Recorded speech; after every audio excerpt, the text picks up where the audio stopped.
Bayern Munich today is in a perfect spot. Sporting success, which was built on great business methods. But this was not the case throughout the Bavarian club's history.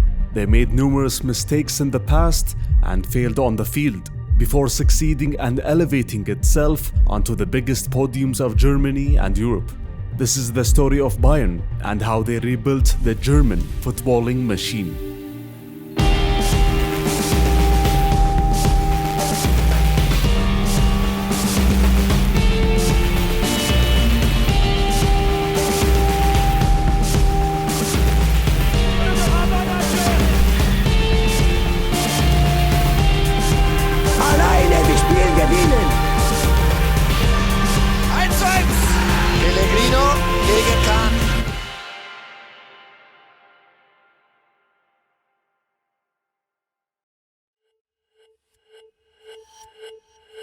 In 1976, Bayern Munich won the European Cup, their third in a row. It was a historic achievement done exclusively by Ajax Amsterdam and Real Madrid at that time. That Bavarian team was full of stars. The bomber Gerd Müller, a young Karl-Heinz Rummenigge, the excellent keeper Sepp Maier, the pacey striker Uli Hoeness, and the captain Franz Beckenbauer. But within a few seasons, the stars gradually disappeared. The captain Beckenbauer left for the United States to flee from his complicated life in Germany. Legendary striker Gerd Müller fought with the manager and also left for the States. The keeper Sepp Maier was involved in a car accident that made him retire after playing in 442 consecutive matches. The centre-back Schwarzenbeck retired after a serious career-ending injury. And all of this happened within only 3 years. And after 17 years of success under the management of President Wilhelm Nudeke, he stepped down from his post after a protest from the players, which never happened in German football before.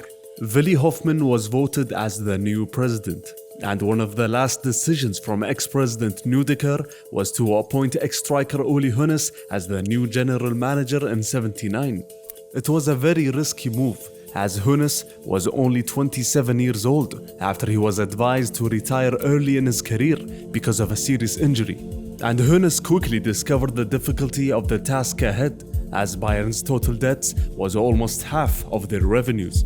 And Bayern hadn't won the Bundesliga in 5 years at that time, as there were difficulties in signing the league's best players for the Bavarian club, unlike the situation today. But with the leadership of Uli Hoeness, he managed to bring in his brother and Stuttgart striker Dieter Hoeness. And with the duo of Breitner, which contains both the young Rummenigge and Paul Breitner, who came back from Madrid, the Bavarian club was winning again and managed to snatch the Bundesliga for the first time in 6 years in 1980 after overcoming a tough Kevin Keegan-led Hamburg side. At that time, Bayern Munich had a historic streak. They never lost in any of their 12 past finals, but all of that changed in the 80s when they faced English side Aston Villa in the 1982 European Cup final. The Bavarians were the clear favourites, but after missing numerous chances, the English side scored the winning goal and lifted the cup against all odds. Within that period and the beginning of the 80s, competition was getting fiercer in the Bundesliga. Hamburg won 2 titles in a row, and then came Stuttgart and got themselves a single Bundesliga title in 1984. Bayern had to shift their strategy as they brought back ex-manager Udo Lattek, who lifted Bayern's first European Cup. And in the summer of '84, General Manager Uli Hoeness accepted Inter Milan's historic offer, which amounted to £2.5 million to acquire the services of Rummenigge. And with that deal, management successfully erased all the club's debts and brought in a young bright player by the name of Lothar Matthäus from their rivals Borussia Mönchengladbach in a historic deal for Bayern Munich. Their fortunes suddenly shifted and they boosted their reputation as an unstoppable force in German football. After winning the Bundesliga 3 times in a row, they also boosted their status as by far the most hated team in Germany. It has been written that the popular phrase Bayern Dussel, Bayern's luck was coined at that time, and an example of that famous phrase came in the penultimate match of the 85-86 season. Werder Bremen, who were led by manager Otto Rehhagel and striker Rudi Völler, were one win away from winning the Bundesliga title. They faced Bayern at home in a tense match. In the very last minute, Bremen had their golden chance to seal the match and the title when the referee handed them a penalty, which was clearly not the correct decision. But the specialist Michel Kotzop came forward and took the crucial shot. After the draw, Bayern München won by 6 goals against Mönchengladbach in the last match, whereas Bremen surprisingly lost, and the Bavarians were champions by goal difference.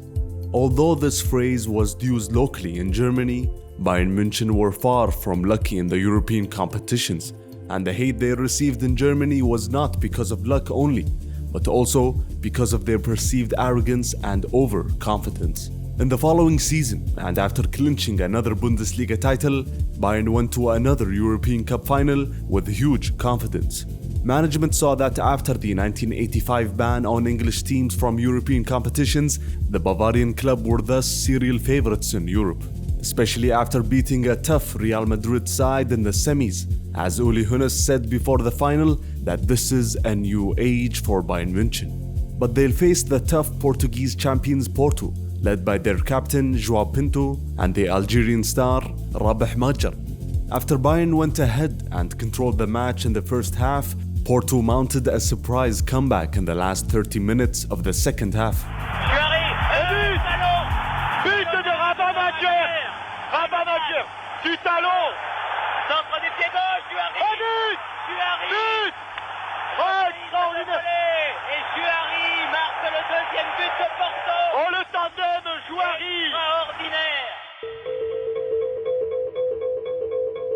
It was a truly disappointing night for Bayern, as both Uli Hoeness and the manager Odo Lattek said that this is the worst defeat of our careers.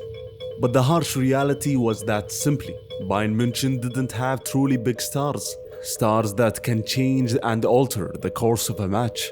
Stars like the Algerian Rehhagel, who was so close to signing with Bayern, but the deal got very complicated. Even Lothar Matthäus, the number 1 star of the team, was facing harsh criticism from the German media at that time. And the Bundesliga was facing a real threat, as their German talents were frequently sold to both the French and Italian clubs. And on top of that, the German league failed to attract the top foreign stars to their league. But in the following seasons, General Manager Uli Hoeness tried to bring some foreign talents to the club.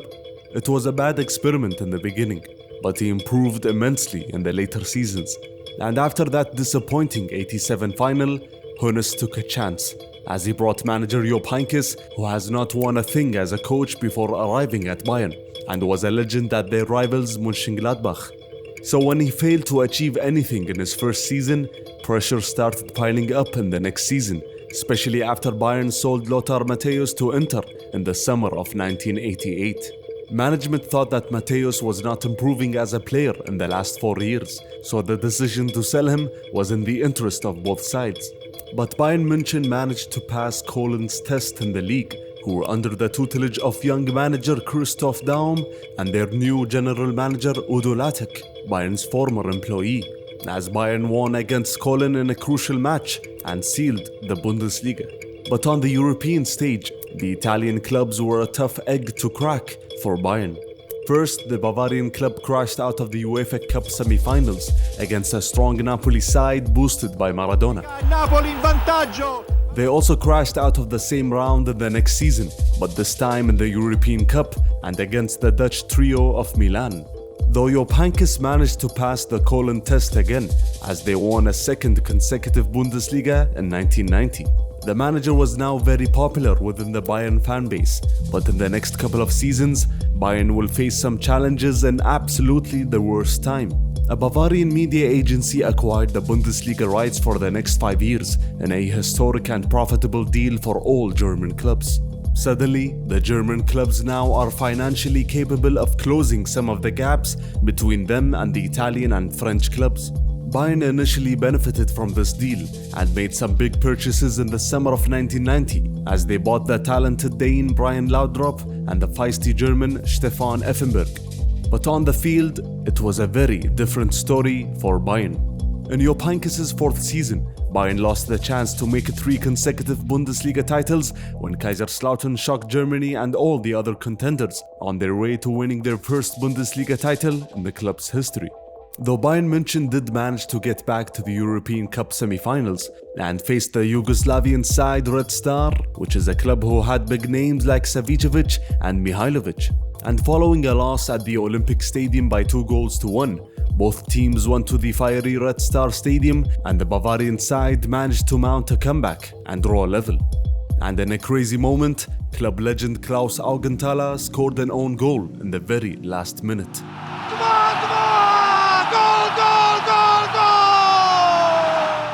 As Bayern fell short again. And that same summer, club legend Klaus Augenthaler decided to retire. And despite Bayern improving their finances in the last couple of seasons, especially as Uli Hoeness introduced various business methods to improve and diversify the club's revenues, Italian clubs were still capable of attracting German talents, as both German defenders Reuter and Kohler left for Juventus. As Bayern quickly suffered in the beginning of the next season, as they fell to 12th position and were just 2 points away from the relegation spots in October. And with added media pressure, Jupp Heynckes saw that the best solution was to simply part ways. Ex-Bayern player Soren Lerby was brought back to take over as manager and try to get the team back on the right track. And although nothing changed in terms of results on the field, there were huge changes, or let's say additions, off of it. Both club president Fritz Scherer and general manager Hoeness decided to add new members to the management team that had great footballing experience.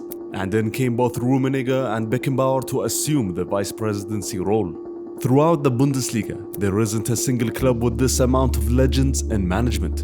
And one of this new trio's first decisions was to fire the current manager Soren Lerby in March and replace him with Eric Ribbeck, who won the UEFA Cup with Bayer Leverkusen in '88.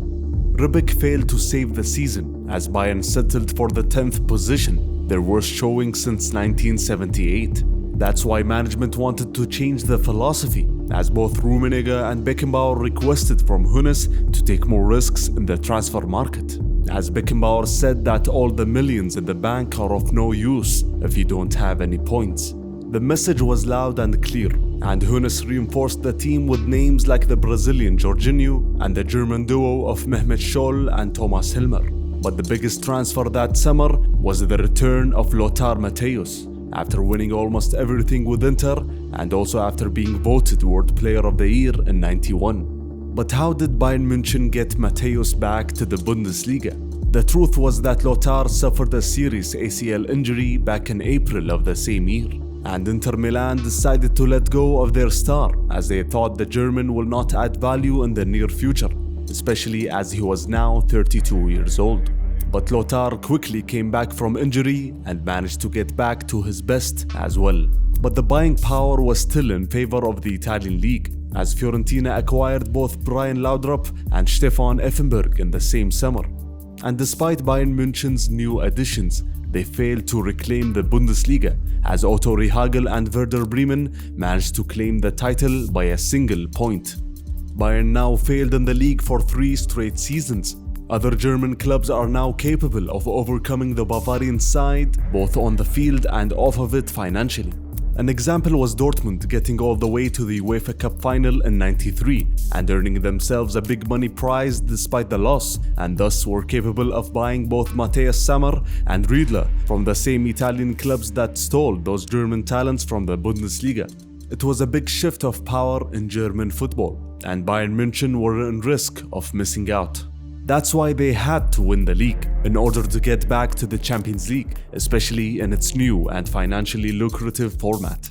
And because of those pressures, Ribbeck was fired in the next season, after Bayern won only a single match in both November and December. Management also saw that the manager failed to control the dressing room, as the Dutchman Jan Wouters said that the manager Ribbeck was the only person in the club that didn't know a thing about football. Vice President Beckenbauer intervened and took over as manager, and he managed to do a tremendous job to push the team back to the top of the league standings. And with 3 matches left, Bayern faced Nuremberg in the Olympic Stadium. as Bayern were 2 points ahead of Kaiserslautern in the league table, and a new example of the phrase Bayern Dussel was introduced in the match. In the first half, Bayern had the chance to score through a corner kick, but Helmer missed the open goal after a mix-up inside the penalty area. But did the ref just signal a goal to Bayern München? Strangely, the linesman had given a goal, and the ref has confirmed it as well, despite the anger from the Nuremberg players and manager, who were in need of points as they are fighting for relegation.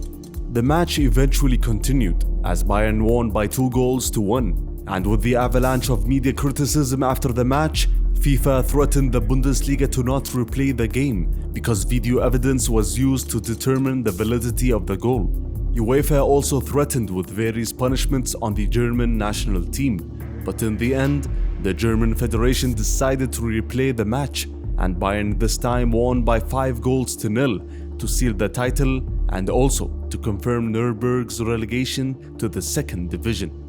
After handing in the title, Bayern's club members voted Franz Beckenbauer as the new club president, as Uli Hoeness now searches for a new manager. Arsene Wenger was a name that was being discussed, but Monaco wanted to keep their young French manager. If only Uli Hoeness waited until September, he would have had his young French manager, as Wenger stepped down in the beginning of next season. But Bayern needed to fill that role in the summer, so Hoeness searched in Italy, and in particular at Juventus, as Trapattoni was in the end of his second tenure with the Bianconeri, and was on the verge of leaving for Roma.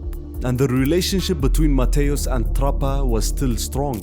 That's why Trapattoni was brought in to become the first Italian manager in the club's history. But Trappa had some family issues, as they didn't want to leave Milan, so he signed a 1-year contract to test the waters in Germany. Trapattoni also didn't speak a word of German and had an assistant that translated to German from English, which was already weak. There were some big transfers in the summer, as the club signed the Frenchman Jean-Pierre Papin and a young German keeper named Oliver Kahn. But despite that, Bayern München struggled in the next season, and Trapattoni's language barriers were one of the reasons, as Bayern settled for 6th position in the league table. The Bayern fan base thought fondly of their Italian manager, as he improved the training methods of the club, but now the search for a new manager begins. At that time, the name Louis van Gaal was on every football fan's lips after his huge success with Ajax Amsterdam. But management wanted a local manager in order to avoid last season's difficulties, as they met with a manager who was absolutely not linked with Bayern, a local legend and the manager of rivals Werder Bremen, Otto Rehhagel. Otto was responsible for Bremen's greatest period in their history and managed the team for a very long time. And the idea of Bayern München employing Otto Rehhagel at that time was similar to the idea of Sir Alex Ferguson leaving United for Arsenal in 2000. An impossible idea, but one which became a reality in the summer of '95. At Bremen, Otto Rehhagel had complete power over his decisions, and now he had to cooperate with the big trio in Bayern's management. And within that period, Bayern were nicknamed the Dream Team based on the big acquisitions they had done in the last couple of years. And in general, it was a positive nickname for the club. But within the 95-96 season, Bayern München was then nicknamed FC Hollywood, which had a negative connotation. Why was the team nicknamed FC Hollywood?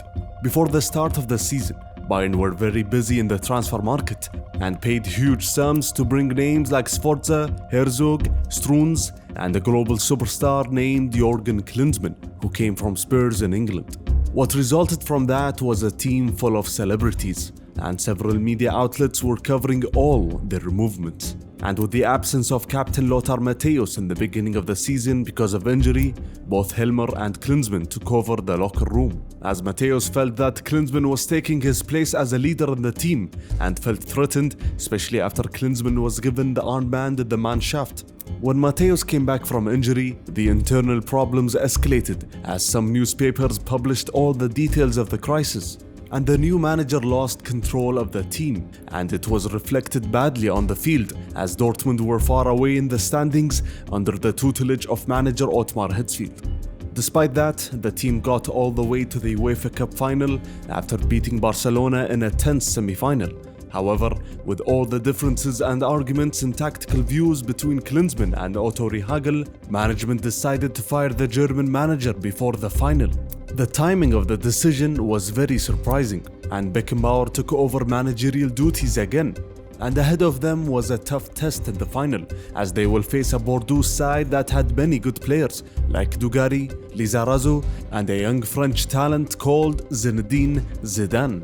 But Bayern München didn't waste the chance to join the group of Ajax and Juve, who had won all the official European trophies in the past, as they won by a big margin through the two matches, with Klinsmann as their top scorer. As Bayern lifted a new European trophy after 20 years of waiting, but they'll still wait longer for the chance to lift the more prestigious award. Trapattoni was back again, and this time he promised everyone that he'll enroll in extensive German classes to master the language. In his first season, everything went smoothly.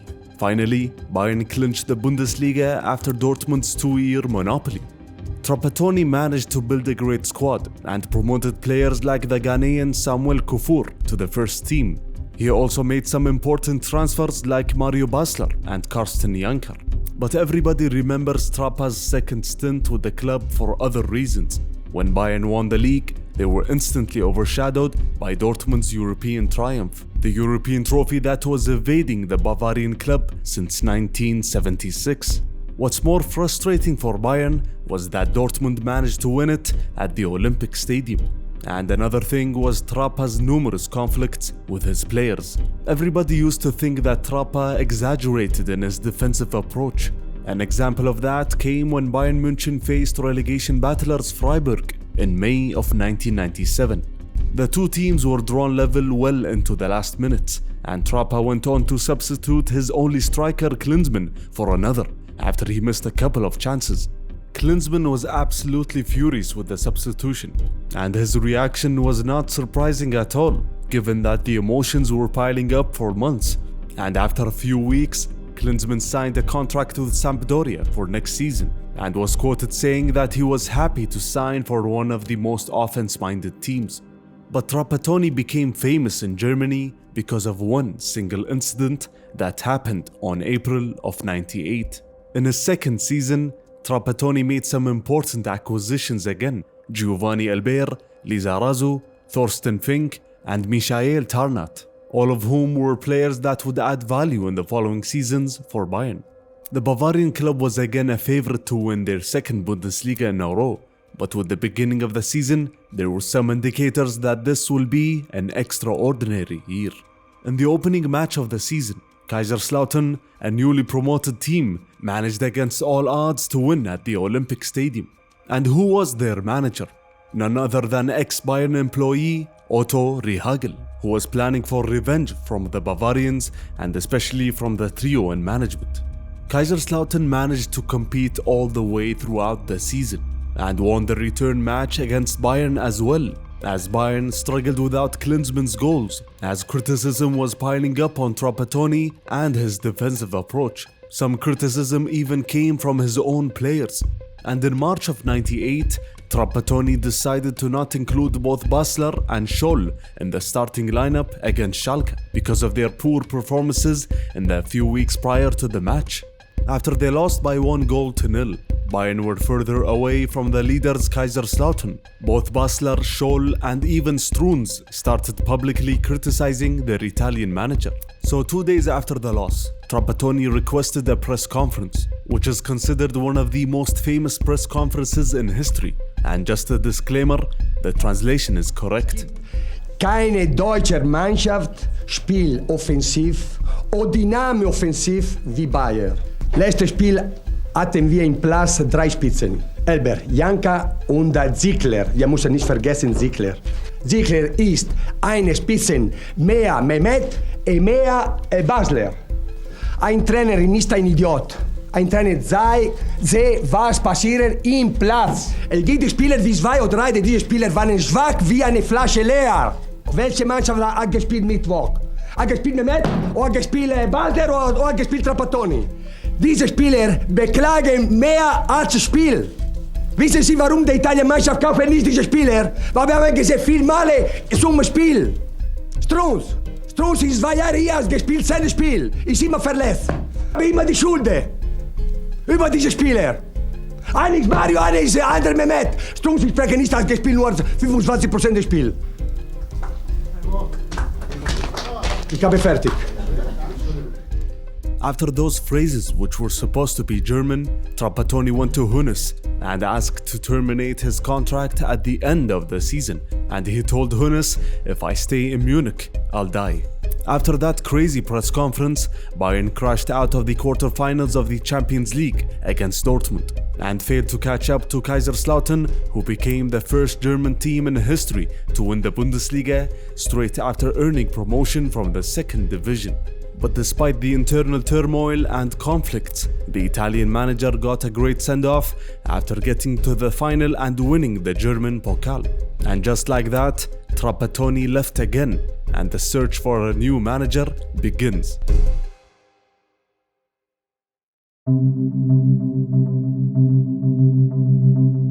The Bavarian club had some serious internal issues.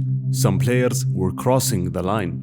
Mario Basler attended night parties almost every day, and Matthäus published an autobiography which had several details about his teammates. He was immediately stripped of his captaincy because of the damage he inflicted on his respective colleagues. And from their summer acquisitions, Bayern brought back Effenberg, the guy nicknamed in the past as the bad boy, and suddenly the FC Hollywood phrase was back again. This is a talented group, no doubt about that. But Bayern Munich needed a manager who has the ability to deal with different characters, a manager who had a strong personality, a local manager who tasted huge success, and that man was Ottmar Hitzfeld. After lifting the Champions League trophy in 1997 with Dortmund, Ottmar shifted to a new position, which was the role of sporting director. And after a year, the German missed his day-to-day coaching duties. So when he got the chance to manage the most successful club in Germany, Ottmar didn't hesitate and accepted the challenge. In addition to Effenberg, along came Jens Jeremis, Thomas Linke, and Hassan Salihamidzic in the summer. And Ottmar didn't introduce a new shape at Bayern. He used a similar 3-4-3 that Trapattoni used in the past, with Matthäus operating as a libero between the centre-backs, and with agency to move forward and create a numeral advantage. And Ottmar believed in the importance of a deep defensive line to maintain the shape and solidity of the team. But the new concept that the German manager introduced to the team was the philosophy of rotation.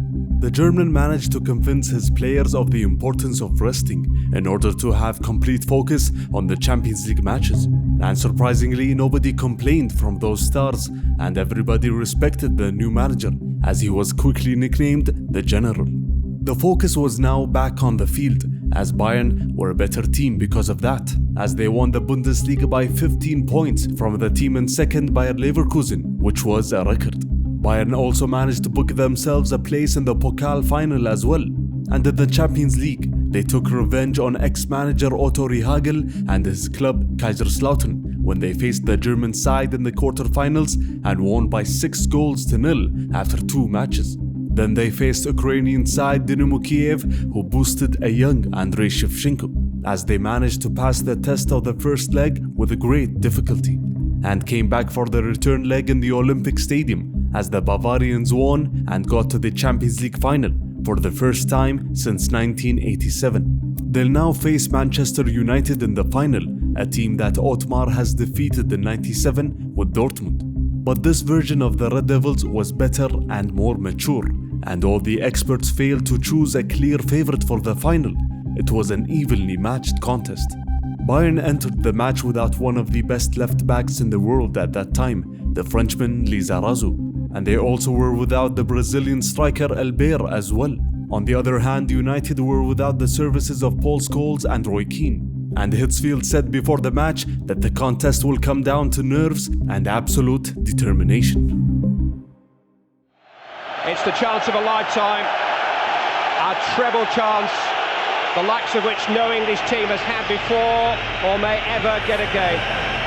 But let's not forget it's a treble no German side has ever completed either. There is a place in history beckoning one of these famous clubs.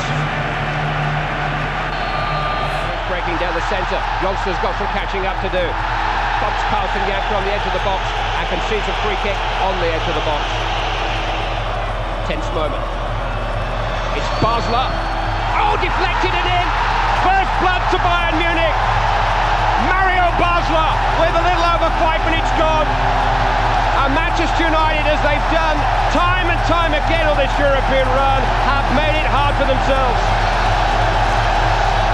Trying to hold off Johnson, who's forced him wide, but Janker still managed to squeeze it. It's still Basler on the ball. Shaw taking over. Oh, delicious chip, hits the post and bounces straight back into the hands of Peter Schmeichel. Twice the woodwork has saved Manchester United. Andy Cole is going to be replaced by Uli Solskjaer for these last 10 minutes. Oh, the header from Solskjaer, first touch. And unscrumbles across to his post and saves.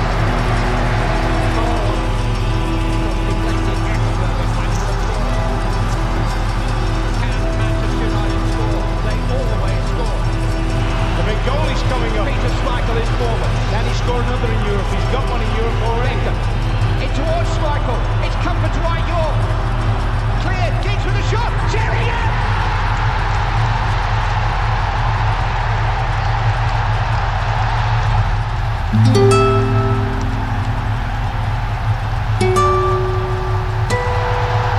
Name on the trophy. Teddy Sheringham, with 30 seconds of added time play, has equalised for Manchester United. They are still in the European Cup. You have to feel this is their year. Is this their moment? Beckham. Into Sheringham, and Solskjaer has won it!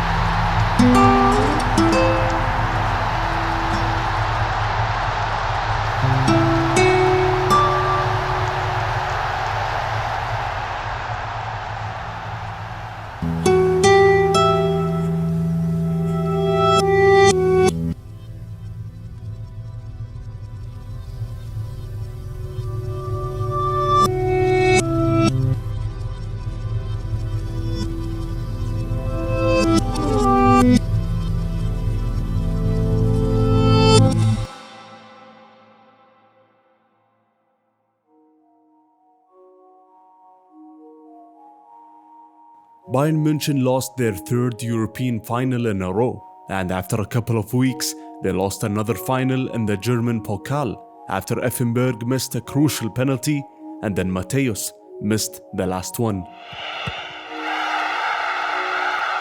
Within a few weeks, Bayern lost the chance to win a historic treble, and the repercussions following that were absolutely huge. Criticism started to pile up on Matthäus, who asked to be substituted just 10 minutes before the end of the final against United.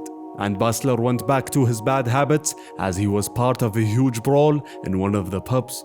And Helmer gave an obscene gesture to his manager after not participating in the Champions League final. Both Helmer and Basler left in the summer as Hitzfeld felt that there was no way they'll ruin the balance of the team again. But despite these losses, Bayern's fortunes will come back again, and with it, the phrase of Bayern Dussel in the upcoming years.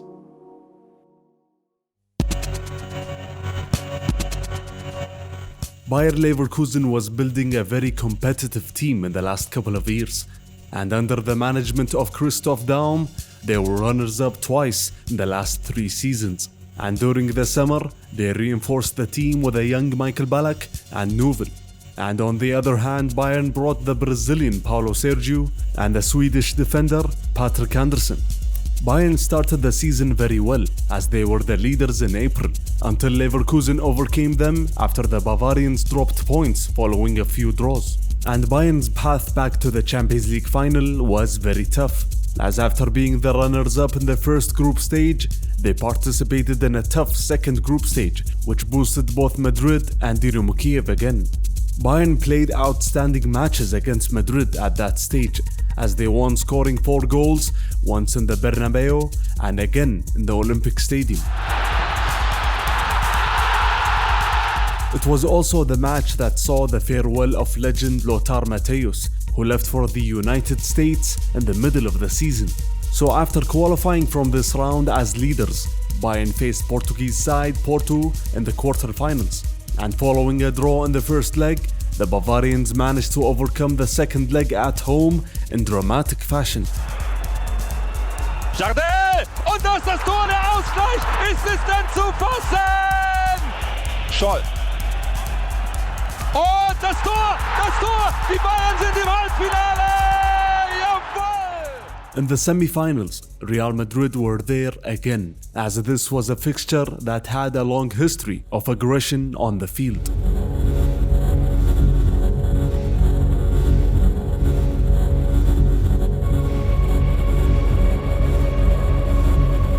And this fixture was full of that.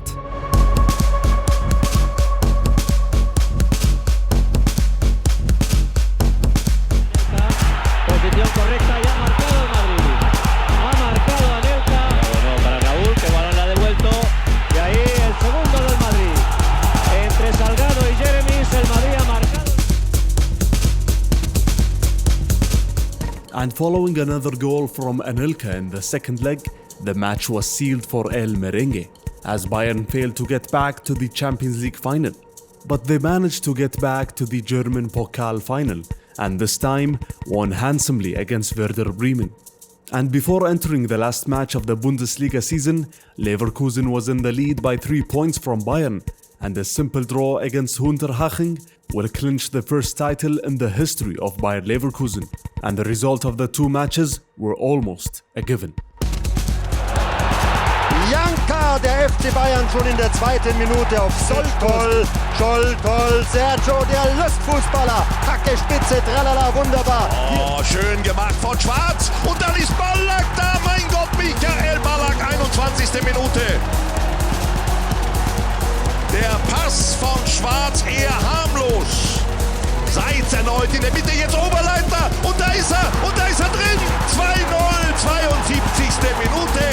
Wie ein Schmetterling im Höhenrausch, Markus Oberleiter.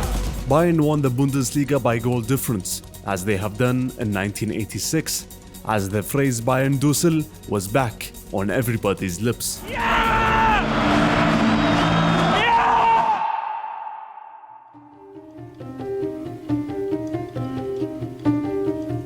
Bayern's squad was aging, and the mission of lifting the European title and erasing the memories of Camp Nou were now one of Bayern and Ottmar Hitzfeld's priorities.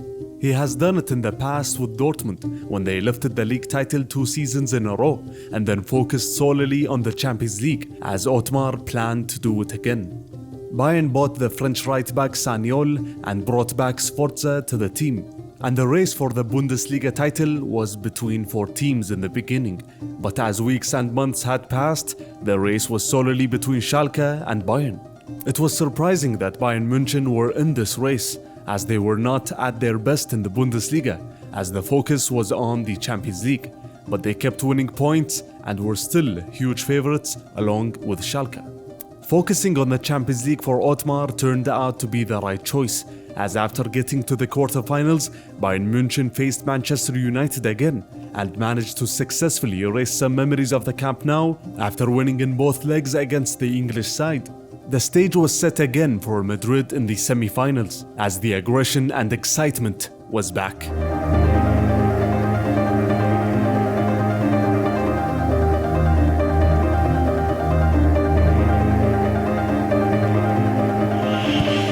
Denied by Kahn. Elber! Tor!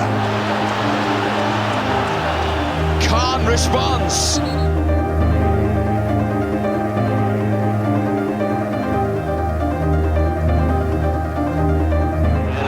Bajo los palos, la pelota que sí, finalmente dentro. Finalmente, entre las mil dudas, fue el buen control de Raúl. Raúl, y ha marcado el Madrid. Ha empatado Figo a los... El disparo de Jeremis y el gol.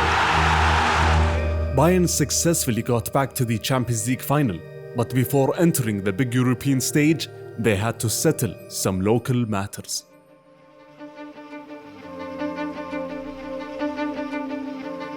In the penultimate match of the season, Schalke were Bundesliga leaders by goal difference, and went to face Stuttgart away, as the runners-up Bayern faced the test of Kaiserslautern. Both matches were drawn level until the very last minute, when Stuttgart scored against Schalke and Bayern broke the deadlock against Kaiserslautern. Within those few seconds, Bayern München opened up a gap of 3 points in the league standings and entered the last fixture with a huge sigh of relief, especially as the European final was only 4 days away and a draw is enough to seal the Bundesliga title. And what happened in this fixture will stay in the memory of all Bayern fans forever.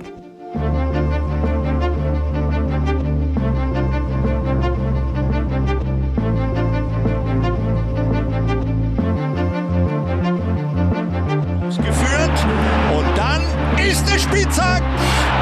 27. Minute, am Semmel drüber, kriegen nicht weg und dann dieser abgezockte, dieser abgebrühte Elfmeterpunkt und da ist Seifert. 70. Meter, Böhme, hinter ihm Böhme mit links und erneut der Ausgleich.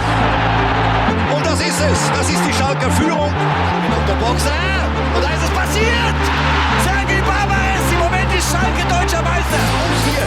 Und jetzt kommt der Jubel. Jetzt habt ihr es alle. Alles täuscht und doch ein Wunder passiert, geschnippt. Rückpass.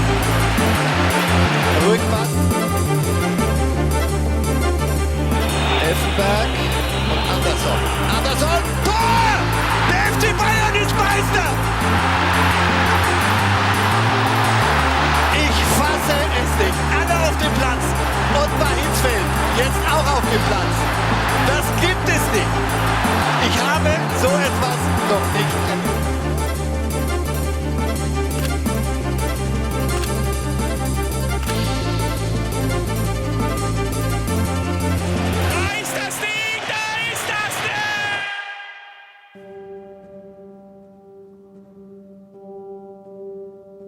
What's left of this exciting season was the long-awaited European final, a final to erase all painful memories.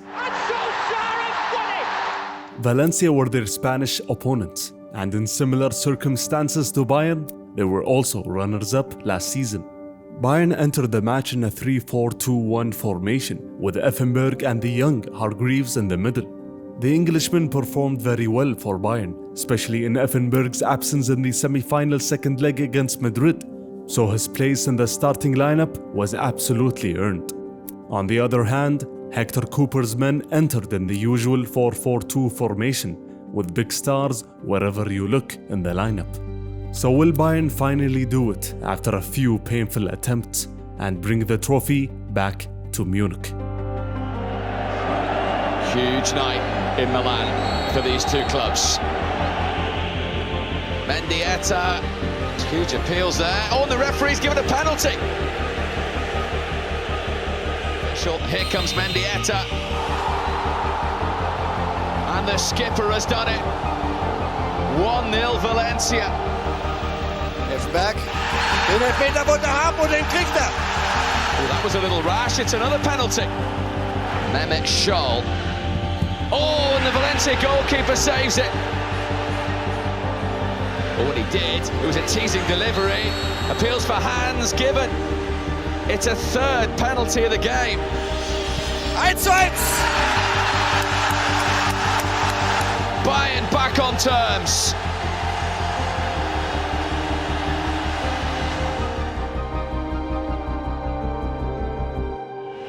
Final few seconds, and that is it.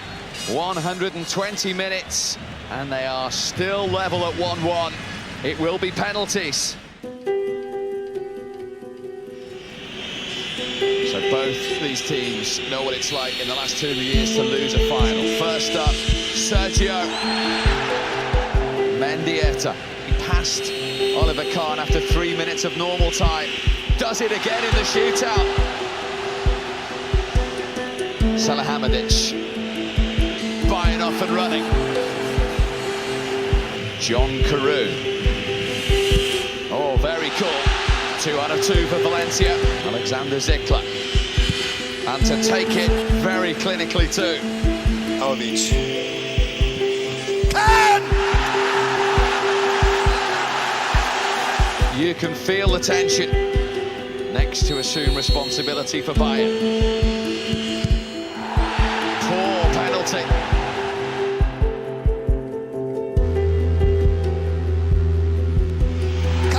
Der ist nicht drin! Unglaublich! Khan responds. Ifbeck scores from the spot again. He has to score. Wish he does. Lizarazu. Tor! But he responds. No chance for Canizares. For the third time, Valencia know they have to score or it's all over.